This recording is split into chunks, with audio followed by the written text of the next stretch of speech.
Tu as pêché ça ce matin? Ah oui, ce matin, avec la bouée. Ah ouais? À côté, parce que moi, j'habite là. Ah, t'habites juste là? Ouais, qui est la cabane. Ah ouais? Voilà, après, tu vas passer chez moi, soyez bienvenue. Ah ouais, C'est gentil. Ouais, on va voir avec nos laitiers, ou ça, pas de problème. Tu t'appelles comment? Moi, c'est... Toi Hafid. Hafid? Hafid, ouais. Lan, ça Et Lan Mossine. ouais. Enchantée Mossine. Comment vas-tu? Bon, c'est génial, le pêcheur il vient directement à nous. Ça vient, il l'a pêché ce matin, ça vient juste de là. Et du coup il va nous le vider parce que nous on ne sait absolument pas vider les poissons. Et il y a des dromadaires sur la plage. C'est ouf.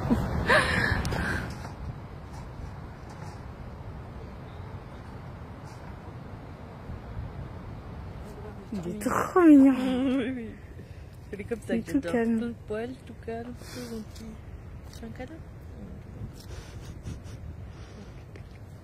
Non, il en a marre de toi. Je t'ai saoulé.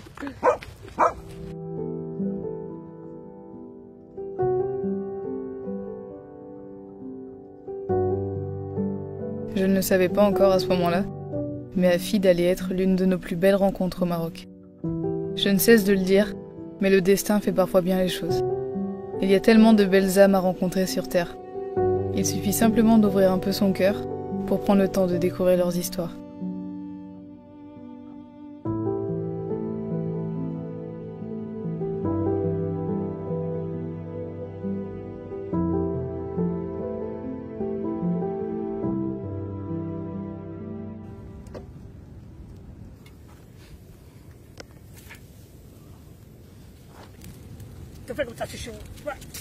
Voilà la technique. Tu veux qu'on aille chercher les herbes de Provence? Ouais, tu peux. Nous, 8 heures. Je t'ai pas encore présenté les voyageurs qui sont avec nous pour quelques jours. Je te garde ça pour la prochaine vidéo. Hafid, le pêcheur qu'on a rencontré hier soir, il nous a invités à venir boire le thé chez lui dans sa cabane et je trouve ça trop cool parce qu'on va pouvoir découvrir un petit bout de son histoire. Je vais pouvoir lui poser quelques questions pour essayer d'en apprendre un petit peu plus sur ce quotidien qui a l'air juste fou et tellement compliqué à la fois. Enfin, j'ai envie d'en savoir beaucoup plus.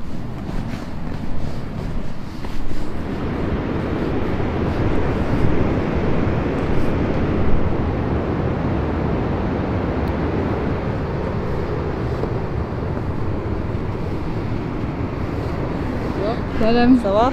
Ça va et toi? Ça va. Bienvenue. Merci beaucoup. Je peux rentrer? Ouais, soyez bienvenue. Ouais. Donc tu habites ici? Ah ouais, c'est la cabane du papa avant. Ouais. Louis il est mort, moi je reste ici. Ouais. Donc tu dors toujours ici? Ouais, toujours ici. Avec ton frère? Tous Ouais, les deux avec ou mon que... frère. Ouais, tous les deux. Ouais. Ouais. Et pour manger, vous faites avec le gaz? Oui, avec les gaz. Ouais. Ah, t'as mis la guirlande de Noël. Génial. Et tu as de l'eau? Comment tu fais pour l'eau? J'ai ramené de l'eau à la montagne. Ouais, avec l'âne. Ah oui. L'électrique, juste ça. Ouais. Ah oui. Donc là, tu vis là? Ouais, il vit là avec Tout son le temps? frère. Ah ouais, tout le temps. Ouais, Tout le temps. ouais. Wow. Avec ton frère. Ouais. Ça va, je suis bien ou ça va? Ouais. Ouais, il est le commentaire là. Les oui, Ah les oui, couvertures. Et tu peux faire le feu? Oui, le feu là-bas. Ouais, dehors. Ici pour le game, pour tout ça. Ah oui, tu mets la nourriture. Ouais. Et tu as toujours vécu dans cette région? Ah ouais? Ouais. Tu es né ici? Ah ouais. Incroyable. Et tu as quel âge déjà? 23. 23 ans? Ouais. Ah oui, t'es Et jeune. toi? Moi j'ai 26. 26. Mon frère 22. Ah oui. Ouais. Hafid et Hassan vivent dans une simplicité absolue. Leur petite maison, dont les murs sont de simples cailloux, est constituée d'une pièce qui sert à la fois de chambre, de cuisine et de salon. Un minimalisme à toute épreuve, dont ils sont très heureux quand on leur demande. Une simple lumière chargée par l'énergie solaire et quelques bidons d'eau qui viennent de la montagne, les ressources sont rationnées ici.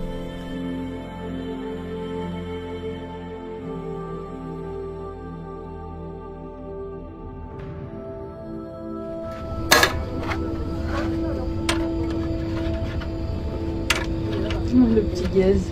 Ouais. Encore un autre. Encore un autre.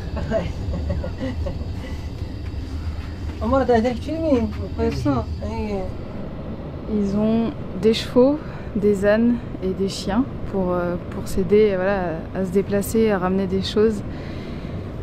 Et ben, une nouvelle fois pendant ce voyage, j'ai le cœur très serré. Sincèrement, j'en ai les larmes aux yeux là tout de suite parce que on a rencontré ce pêcheur vraiment par hasard. Et on lui a acheté du poisson, parce que déjà, poisson c'est super bon, on sait d'où il vient. Et puis, c'est clairement, pour le soutenir, on sait très bien que c'est pas des gens qui vont vendre des tonnes de poissons. On a voulu voir, on a voulu savoir comment il vivait, ce qu'il y avait derrière, comment était sa vie. Et à nouveau, ça me rappelle évidemment notre rencontre avec Mohamed, parce que c'est fou, on se rend vraiment pas compte de certaines conditions de vie et de la générosité des gens. Et là, il nous invite pour un thé et c'est juste incroyable de découvrir ça à nouveau. À ce moment-là, je suis super émue de découvrir une fraction de leur vie. J'ai du mal à m'exprimer et les larmes aux yeux, car je me rends compte à quel point Hafid et Hassan sont juste incroyables et tellement inspirants.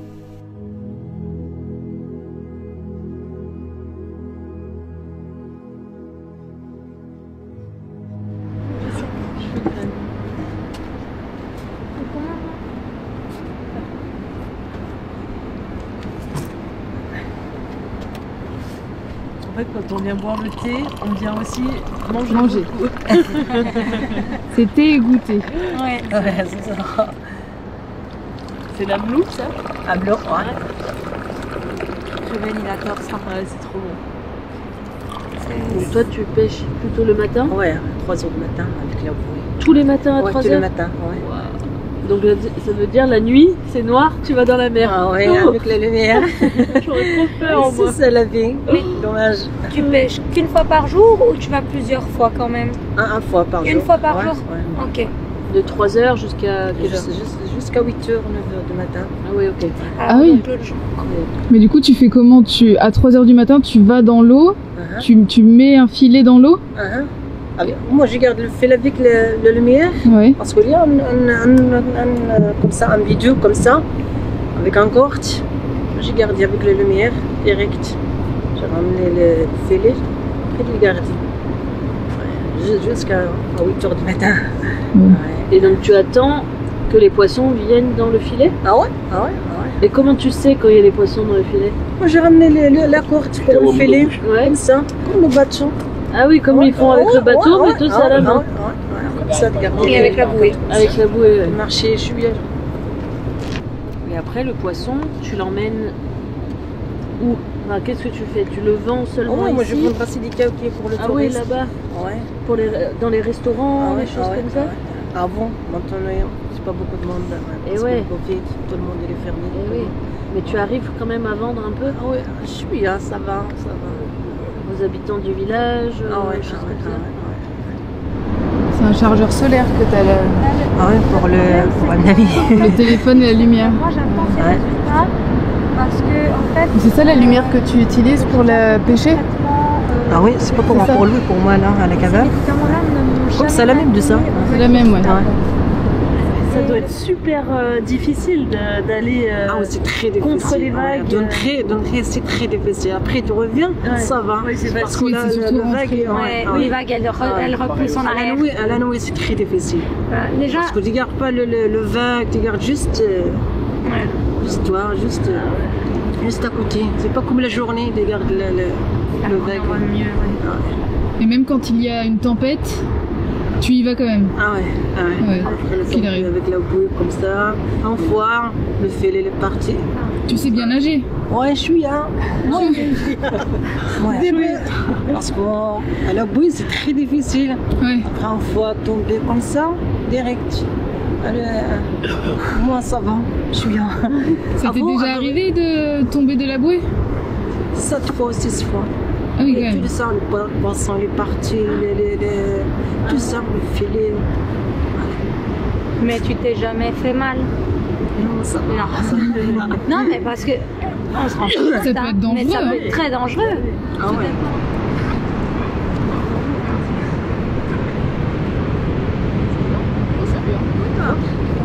On a déjà le sourire aux lèvres. Il va être fatigué, il a fait après toutes ces méthodes.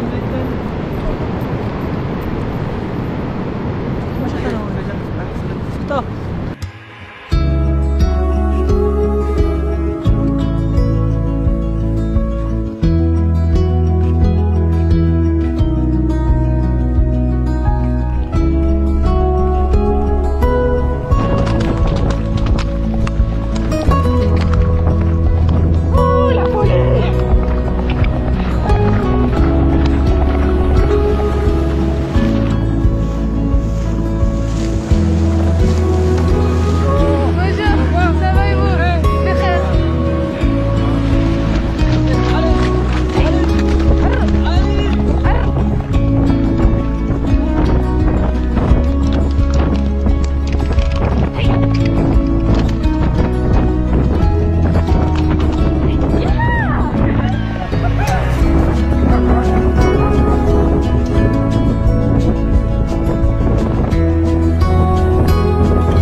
De rien, l'année prochaine, Inch'Allah.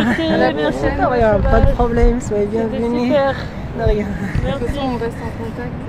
Inch'Allah. Il est 8 h du matin. Le soleil est même pas encore totalement levé. Et je vais essayer d'aller rejoindre Hafid pour son retour de pêche. Alors je sais pas s'il est déjà rentré ou s'il est encore en mer. J'aimerais beaucoup pouvoir capter son retour à la terre ferme. Je trouve ça tellement fou, sa manière de travailler. C'est tellement dangereux. Et j'aimerais pouvoir capter ça et partager ça parce que putain, c'est leur quotidien quoi.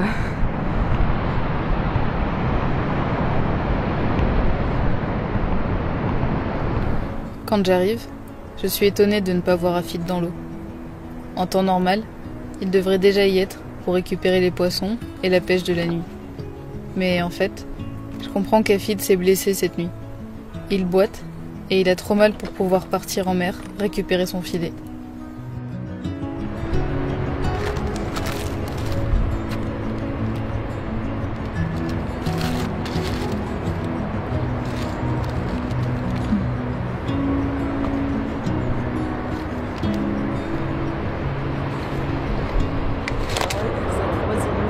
Ah oui, Quand je monte là, en face du rocher, oui. il y a une grosse vague qui tombe avec le rocher. Et du coup, tu es tombé sur le rocher. Ah oui, juste en face. Ben voilà, ce qui devait arriver arriva, il s'est blessé dans la nuit. Quand il est parti à 3 h du matin, une grosse vague et il s'est pris un rocher. Heureusement, il a un ami qui peut aller chercher son filet à sa place, mais là, niveau soins, il s'est blessé au genou, il boite, il a très mal. Donc c'est... J'espère vraiment que ça va pouvoir guérir rapidement parce que le genou, c'est quand même très sensible.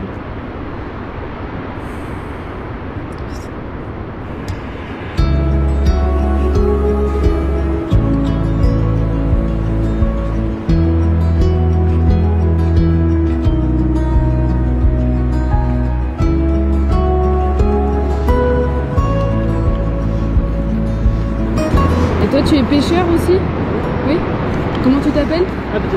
Abdou? Toi? Olivia. Olivia.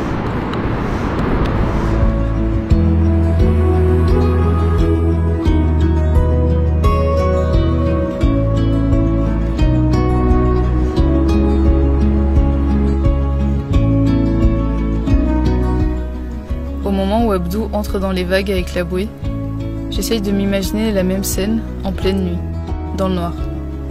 Et je me dis qu'il faut un courage incroyable et beaucoup de bravoure pour faire ça tous les jours.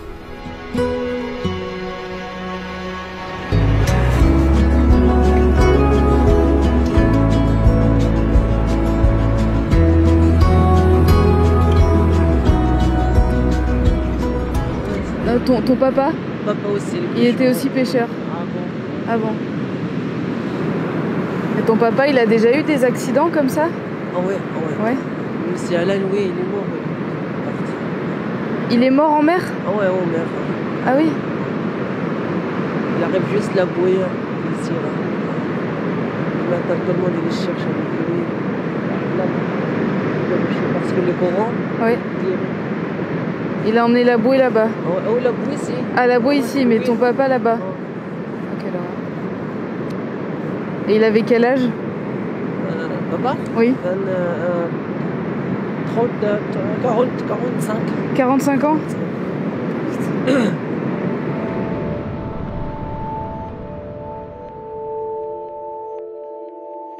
Malgré la violence de la perte de leur papa en mer, Hafid et Hassan ont quand même tenu à prendre la relève. C'était leur devoir pour la famille et pour faire perdurer le commerce des générations précédentes. J'ai rarement vu des êtres humains aussi courageux qu'eux.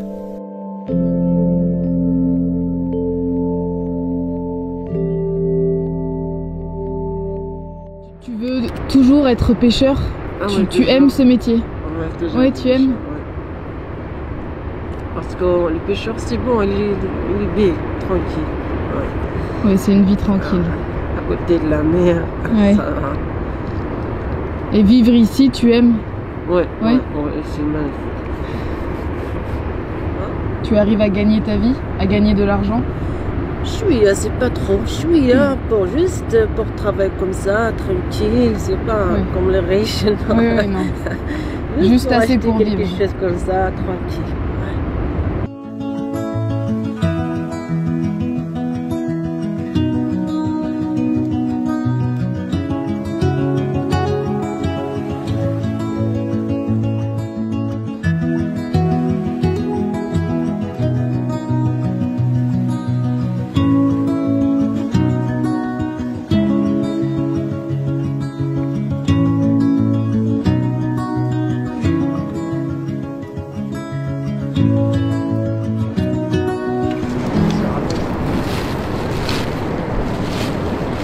Pas de poisson. Pas beaucoup? C'est une petite pêche.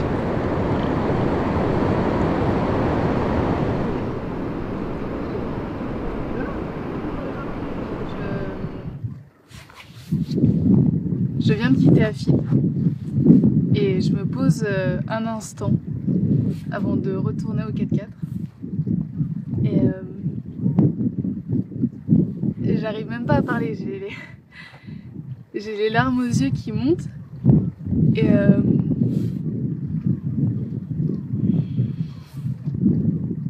Hafid il a pêché que 4 poissons. Cette nuit il s'est blessé et ces 4 poissons il me les a offerts.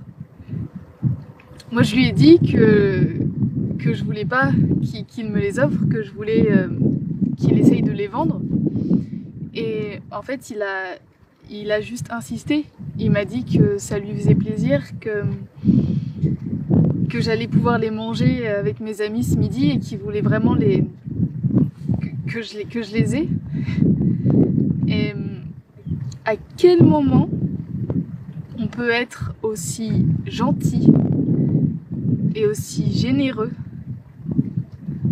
alors que la vie est compliquée, sa vie elle est compliquée et franchement il galère pour s'en sortir et pourtant il a le cœur sur la main comme rarement j'ai vu des gens avoir le cœur sur la main. Avec Charlie, sincèrement on va essayer de le soutenir. Je sais qu'il attend rien du tout en retour, ce geste il l'a vraiment fait avec plaisir, mais on a envie de pouvoir l'aider, on a envie de pouvoir le soutenir. Il a juste hâte que cette pandémie s'arrête, que les frontières arrêtent de s'ouvrir, de se fermer, parce que tout simplement à cause de ça, les touristes ne viennent pas, et si les touristes ne sont pas là, lui, il n'a pas de travail. Et ça veut dire qu'il galère, ça veut dire qu'il n'est pas sûr de pouvoir subvenir aux besoins de sa famille. Et c'est un truc, il a juste hâte que la vie reprenne normalement, et pour être un petit peu plus serein.